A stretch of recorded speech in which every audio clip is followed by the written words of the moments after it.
निरंतर धर्म की आराधना करने की इच्छुक मुमुक्षु भव्य जीव भी प्रतिदिन आकर के धर्म का लाभ ले रहे हैं, और आप ही ले रहे हैं ऐसा नहीं, क्योंकि स्वाध्याय के माध्यम से धर्म का लाभ मुझे भी हो रहा है।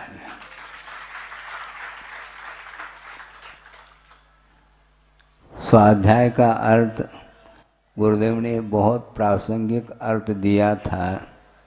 अध्याय का अर्थ होता है प्रकरण, और स्व अध्याय का अर्थ अपना प्रकरण है।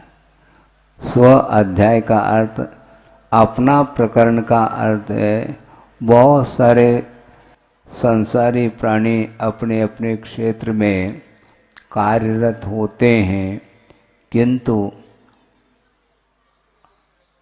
अपने अध्याय को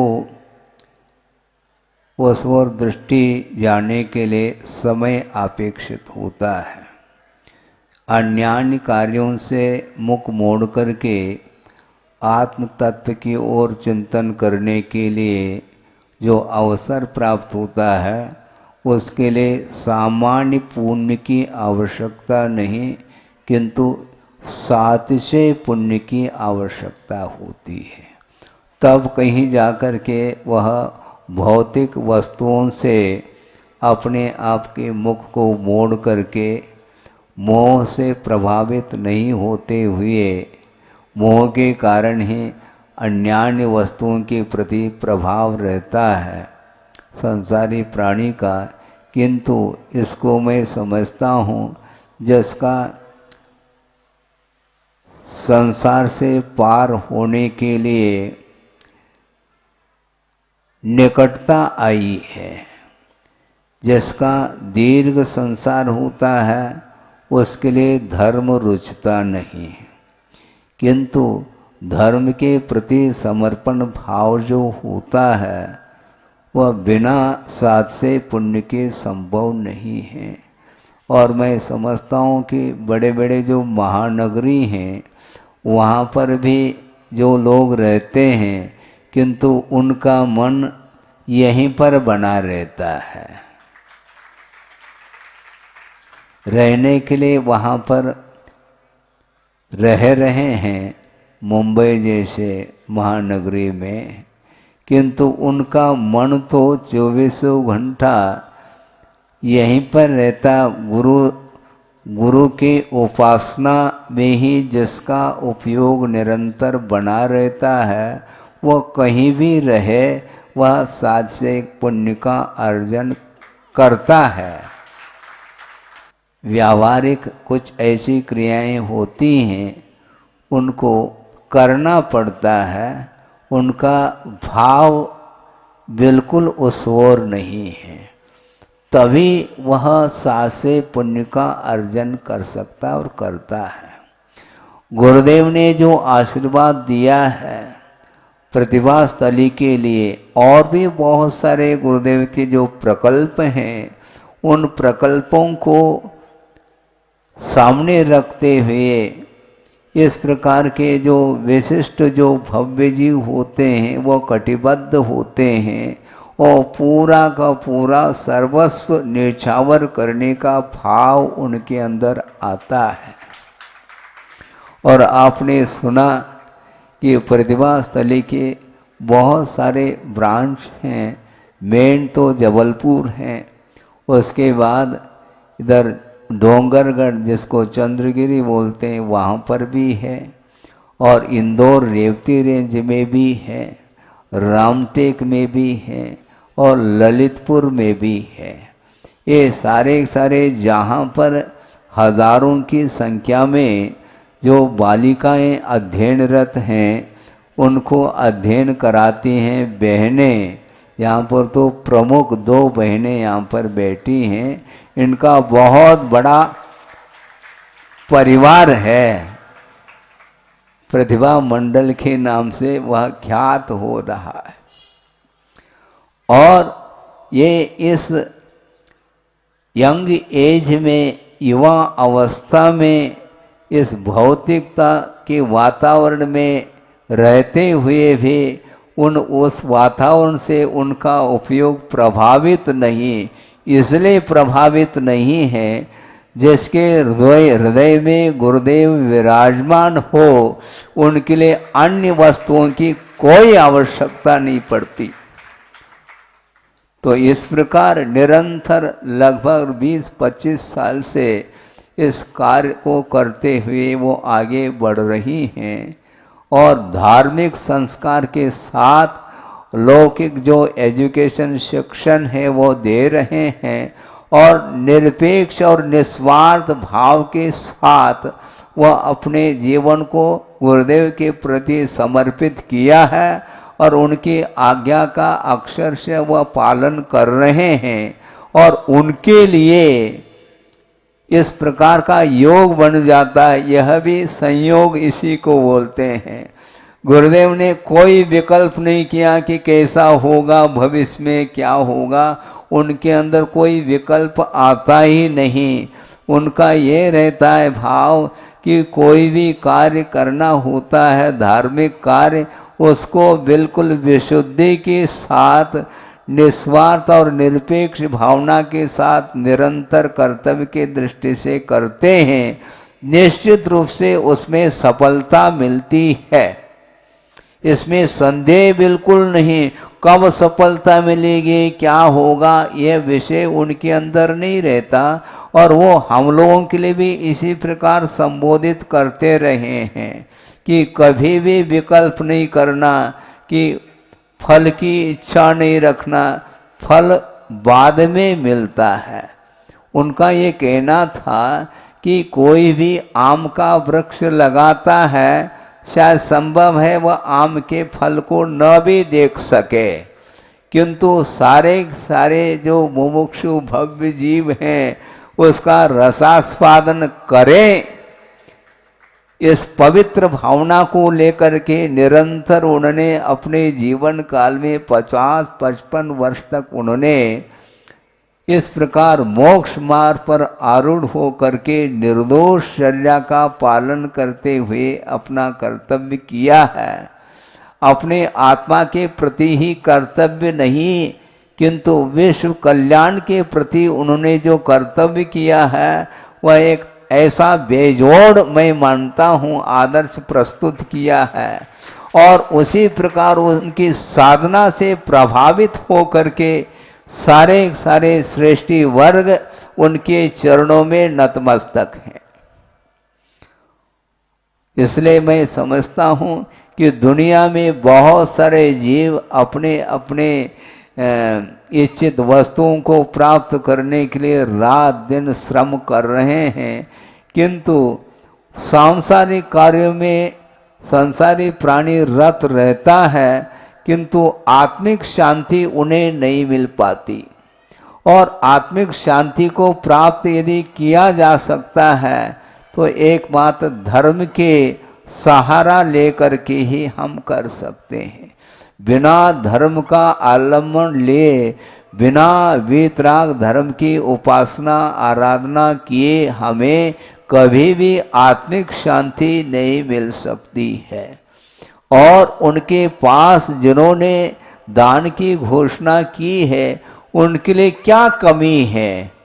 कोई कमी नहीं, किंतु उसमें उनको शांति नहीं है। आत्मिक शांति प्राप्त करने के लिए उनका सारा परिवार धर्म की ओर अग्रसर हुआ है और इसमें सारा श्रेय जाता है गुरुदेव के लिए। गुरुदेव ने अपनी साधना के माध्यम से किसको प्रभावित नहीं किया, सबको प्रभावित किया। और हम लोग भी उनकी साधना से ही प्रभावित हो करके उनके चरणों में हम नतमस्तक हैं। भले ही वर्तमान में गुरुदेव हमारे सामने नहीं हैं, किंतु प्रत्येक व्यक्ति के हृदय में वो विराजमान हैं, इसलिए वो हमारे बीच में अभी भी विद्यमान हैं, ऐसा हमें महसूस होता है। बिल्कुल सही बात है, क्योंकि यह परिणमन है, उसको रोका नहीं जा सकता। गुरुदेव का बार बार हम लोगों के लिए भी यही संबोधन रहा है कि देखो कभी भी यह शरीर छूट सकता है। इसके छूटने से हमें कोई गम नहीं, ऐसा उनका कहना है। हमें तो गम अभी भी है, किंतु उनका ये कहना था कि देखो तीर्थंकर भी क्यों न हो, शरीर से शरीर का परिणमन रुकेगा नहीं। यद्यपि तीर्थंकर जन्म लेते हैं और उनका अकाल मरण नहीं होता, किंतु मरण उनका भी होता है जिसको पंडित मरण की संज्ञा दी है। क्योंकि आयु कर्म के आश्रित ही जीवन चलता है और आयु कर्म का अवसान हो जाता है तो वो अन्यत्र जाना पड़ता है। किंतु उसी भव से जो मुक्त होते हैं, निर्वाण को प्राप्त करते हैं, उनके लिए पंडित मरण की संज्ञा दी है। इसलिए गुरुदेव का बार बार संकेत हम लोगों के लिए रहता था कि हमेशा सावधान रहिएगा। सावधान रहेंगे तभी हमारा कल्याण हो सकता है, क्योंकि पुण्य के उदय से और विशिष्ट पुण्य के उदय से रत्नत्रय का लाभ होता है। किंतु रत्नत्रय का लाभ होने के उपरांत भी उसको निर्दोष रूप से उसका पालन करने के लिए भी और पुरुषार्थ करने की आवश्यकता पड़ती है।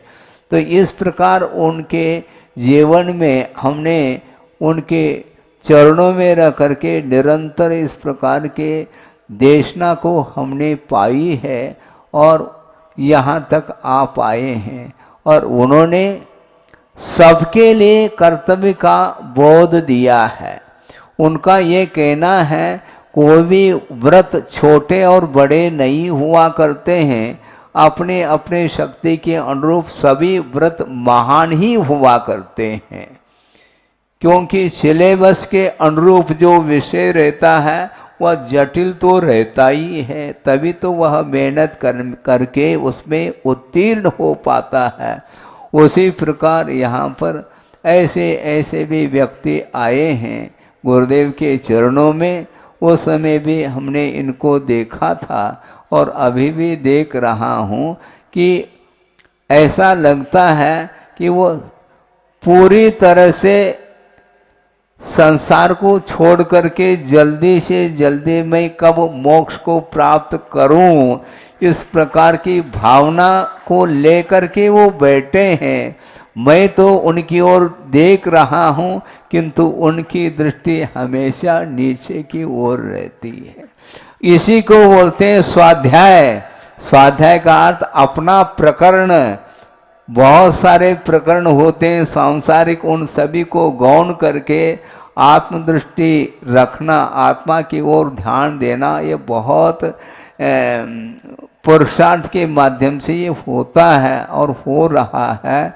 और आपने सुना है ये जितने भी प्रतिभास्थली हैं उनको और ऊपर उठाने के लिए पूरी तरह से समर्पित है। और ललितपुर में जो प्रतिभास्थली खोली है उसमें एक भवन का निर्माण करने का भाव उन्होंने व्यक्त किया है। और उनका ये कहना है उसमें जो भी व्यय होगा वो हम अपने तरफ से उसको पूर्ण करेंगे, इस प्रकार भाव उन्होंने व्यक्त किए हैं। इसको बोलते हैं धर्म के प्रति निष्ठा। धर्म के प्रति निष्ठा के बिना मोह का क्षय नहीं हुआ करता। और मोह को कम करने का जो पुरुषार्थ है वह हर व्यक्ति कर भी नहीं सकता, क्योंकि पुण्य के उदय से संपदा मिल सकती है, वैभव मिल सकता है, किंतु उस वैभव का, उस संपदा का उपयोग धार्मिक क्षेत्र में करने के लिए जो भाव होते हैं वे अत्यंत पवित्र भाव होते हैं, ये ध्यान रखें। और इन पवित्र भावों के माध्यम से उन्होंने आत्म कल्याण करने का भाव किया है। और आचार्य कहते हैं इसके माध्यम से परंपरा से मुक्ति निश्चित रूप से मिलती है। और वर्तमान में इस कलिकाल में पंचम काल में किसी को मुक्ति नहीं मिलेगी। घबराओ नहीं, चाहे वह श्रमण हो चाहे श्रावक हो, अपनी साधना के माध्यम से वह स्वर्ग को ही प्राप्त करेगा। क्योंकि मोक्ष को प्राप्त करने के लिए जो और विशेष जो साधना की आवश्यकता पड़ती है वह साधना वर्तमान में संभव नहीं है। किंतु वहाँ तक पहुँचने के लिए जो भूमिका है संस्कार के अपेक्षा से वह वर्तमान में मोक्ष मार्ग है जिस पर हम चल रहे हैं। किंतु गुरुदेव का बार बार ये कहना रहता है ये प्रारंभिक भूमिका है मोक्ष मार्ग की, अभी बहुत दूर तक चलना है। मोक्ष मार्ग को तय करने के लिए हमें चतुर्थ काल में पैदा हो करके विशिष्ट मोक्ष मार्ग की सामग्री को प्राप्त करके और उसका सदुपयोग करते हुए जाएंगे तो निश्चित रूप से हमें मोक्ष का लाभ हो सकता है। इसलिए हमें ध्यान लक्ष्य जो है मोक्ष को प्राप्त करने का होना चाहिए। क्योंकि आचार्य कहते हैं तत् भवे किम शरणम जत सुरिंदान दी सदे विलवो हरिहर बम्बा दिया कालीन ये कवलिया जथ। जिस संसार में बड़े बड़े पद पर आसीन जो लोग हैं उनका भी अवसान देखने में आता है। हाँ, जत सुरिंदान दीसदे विलवो, सुरेंद्र का भी विलय देखने में आता है। जो इंद्र हैं, देवेंद्र जिसको बोलते हैं, असुरेंद्र बोलते हैं अथवा सुरेंद्र बोलते हैं, उनका भी अवसान देखने में आता है। जो सौधर्म इंद्र अथवा अहमेंद्र सागरोपम आयु तक जहाँ पर विलासता का अनुभव जिसने किया है, किंतु आयु कर्म का अंत तो अनिवार्य है और उसका विलय हो जाता है। इसको बोलते हैं संसार का स्वरूप। और संसार के स्वरूप को जिसने जान लिया, पढ़ लिया, अनुभव कर लिया तो उसको वैराग्य हुए बिना रहता नहीं। इसलिए वस्तुतः अविनश्वर कोई पदार्थ है तो अशुद्ध परमात्मा तत्व है, उसको प्राप्त करने के लिए निरंतर प्रयत्न करते हैं।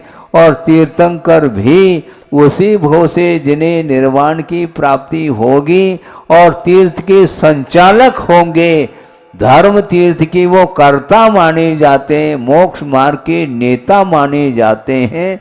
किंतु वो नेता तो हम बाद में बनेंगे,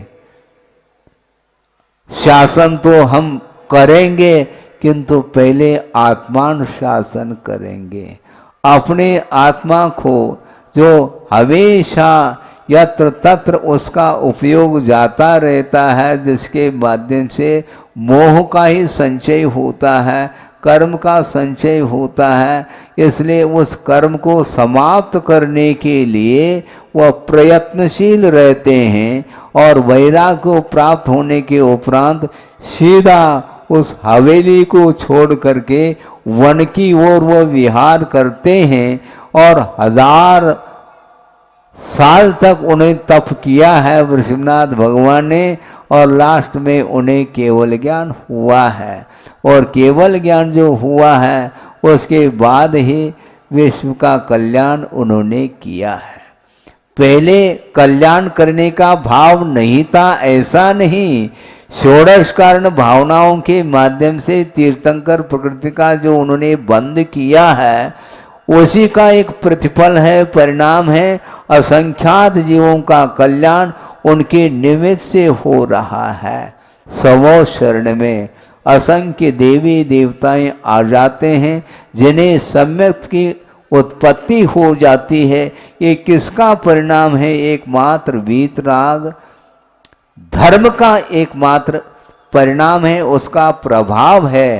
सोचो विचार करो, भव भवांतर से वैर लेकर के ऐसे जीव भी आते हैं पशु पर्याय के रूप में, किंतु उनके चरण सानिध्य को प्राप्त करके उनका वैर समाप्त हो जाता है। इतना सारा प्रभाव ये किसका है? मात्र वीतराग परिणाम का प्रभाव है। इसलिए आप लोगों का ऐसा तीव्र पुण्य है कि इस पंचम कलिकाल में भी गुरुदेव का दर्शन हम और आप लोगों ने किए हैं और उनके बताए हुए प्रशस्त मार्ग पर चलने का पुरुषार्थ भी हम और आप कर रहे हैं। आप मोक्ष पुरुषार्थ नहीं कर रहे, ऐसा मैं करने के लिए तैयार नहीं हूँ, क्योंकि सब अपने अपनी क्षमता को लेकर के मोक्ष मार्ग पर अग्रसर है। धर्म की ओर उनके कदम बढ़े हुए हैं, ये कम बात थोड़ी है। यही आगे जा कर के आत्म कल्याण करने के लिए पुण्य को संचित किया गया है। पुण्य को जो आप संचय कर रहे हैं, भविष्य में पूरा डिपॉजिट होगा है। आप फिक्स डिपॉजिट भी करते हैं बैंक वगैरह में, तो इसका अर्थ क्या, उसमें जो ब्याज जो आता है वो मूल से भी ज़्यादा लगता है हमें। हाँ, ये स्थिति है उसकी। ये इसको बोलते हैं पुण्य का संचय। इसी ढंग से इस मोक्ष मार्ग में भी पुण्य का संचय कितना हो रहा है हम कह नहीं सकते। और पुण्य के फल की ओर जिसकी दृष्टि जाएगी वह पुण्य का संचय नहीं कर पाएगा। यदि कर भी लेगा तो वह अच्छी क्वालिटी का पुण्य का संचय वह नहीं कर पाता है। इसलिए भोगों की आकांक्षा के बिना जो पुण्य का संचय करता है वह भवांतर में भी वह पुण्य काम में आता है और अति शीघ्र वह मोक्ष का वह पात्र बन जाता है। आपका समय हो गया है। इसी प्रकार गुरुदेव ने जो भी विश्व कल्याण के निमित्त को लेकर के प्रकल्प दिए हैं, उन प्रकल्पों को आप लोगों के द्वारा ही इसको पूर्ण करना है। केवल हम बैठे हैं उस प्रकल्पों को देखने के लिए, दर्शक बन करके बैठे, ये ध्यान रखो। क्योंकि गुरुदेव ने जो दिया है वो कौन कर सकता है।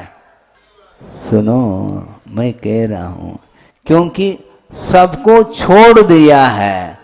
अब छोड़ दिया है तो अब हम कुछ कर नहीं पाएंगे, किंतु गुरुदेव कहते हैं जो छोड़ना चाहता है उसके लिए अनुमति प्रदान कर देना चाहिए।